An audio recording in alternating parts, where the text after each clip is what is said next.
Bonjour et bienvenue sur Review Detective. Si vous avez cliqué sur cette vidéo, c'est probablement pour savoir si le cellulaire Redmi Note 8 est le bon cellulaire pour vous. Alors dans la vidéo d'aujourd'hui, nous allons regarder ça de plus près et voir s'il en vaut le prix. Dans la boîte, on retrouve tous les accessoires auxquels on s'y attend, notamment l'outil pour retirer la carte SIM, les manuels d'instruction et même un étui protecteur flexible. Juste en dessous se trouve le téléphone lui-même. Celui qu'on a est de couleur noire, mais il y a aussi deux autres choix comme bleu Neptune et blanc clair de lune. Sous le cellulaire se trouve le câble USB-C ainsi que le chargeur 10 watts qui est ridiculement grand, surtout avec l'adapteur requis pour nos prises canadiennes et américaines. La sensation en main pour un cellulaire sous 300 $ est vraiment bonne. Le devant et l'arrière sont couverts de Gorilla Glass, ce qui donne une sensation de cellulaire haut de gamme et rajoute à la protection contre les égratignures. Par contre, l'utilisation de Gorilla Glass rend le téléphone pas mal glissant et surtout un aimant pour les traces de doigts. Pour ce qui est du design, Redmi a choisi un look minimal avec un écran qui couvre 90% du cellulaire.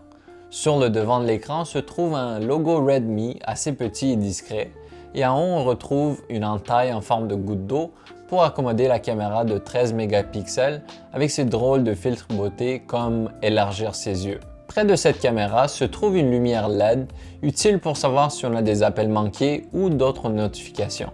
Il est aussi pertinent de dire que comparativement aux autres cellulaires intelligents qui sont résistants à l'eau, le Redmi Note 8 est seulement résistant aux éclaboussures. Passons maintenant à l'arrière du Redmi qui est tout aussi minimal.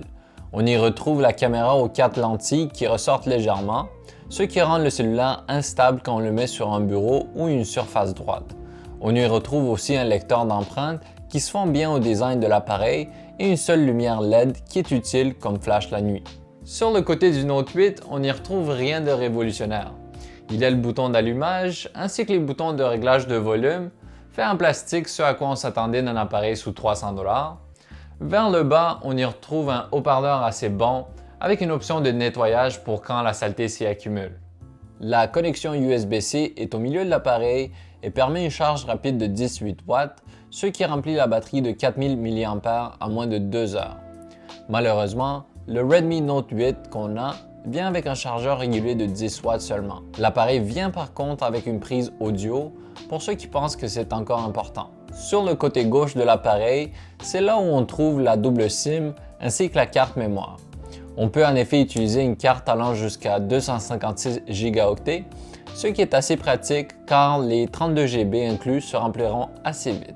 Pour ce qui est des performances, le Redmi Note 8 n'a que 3 Go de RAM, ce qui veut dire que utiliser plusieurs applications en même temps ne sera pas la meilleure expérience. De plus, avec le processeur Snapdragon 665, qui n'est plus vraiment à la fine pointe de la technologie, l'appareil est assez lent comparé au cellulaire des grandes marques. Ceci dit, pour les jeux, l'appareil utilise Game Turbo, une fonction automatique qui optimise les performances de l'appareil pour les jeux vidéo. Avec cette fonction, nous avons pu jouer à plusieurs jeux sans interruption, lag ou autres problèmes. Sur une autre note positive, l'appareil photo arrière offre beaucoup d'options, comme la possibilité de prendre des photos macro, des photos à grand champ de vision, et la lentille principale de 48 mégapixels prend des photos assez bonnes en plein jour. En fait, il y a beaucoup à dire sur les caméras du Redmi Note 8, alors nous allons faire une vidéo différente vendredi prochain où l'on ira beaucoup plus en détail sur les différentes caméras de l'appareil, donc assurez-vous de nous suivre pour ça. Pour ce qui est de la résolution d'écran, il est bien sûr en plein HD et mesure 6.3 pouces.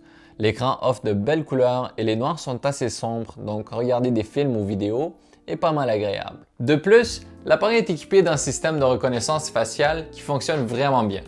Cependant, si vous portez des lunettes, le système aura beaucoup plus de difficultés à vous reconnaître et la nuit il est pratiquement inutilisable, donc vous devrez déverrouiller l'appareil manuellement. Pour ce faire, vous allez pouvoir utiliser le détecteur d'empreintes qui est très sensible mais des fois difficile à trouver. Suite à tout ce qu'on vient de vous dire, on n'hésiterait pas de vous recommander le Redmi Note 8. Bien sûr, il n'est pas parfait, mais pour le prix, il en vaut définitivement la peine. Donc, on laissera un lien dans la description du vidéo pour ceux qui sont intéressés. Et si vous voulez en apprendre davantage sur les multiples caméras de cet appareil, revenez nous voir vendredi prochain. Jusqu'à là, on vous dit au revoir et Review Detective out.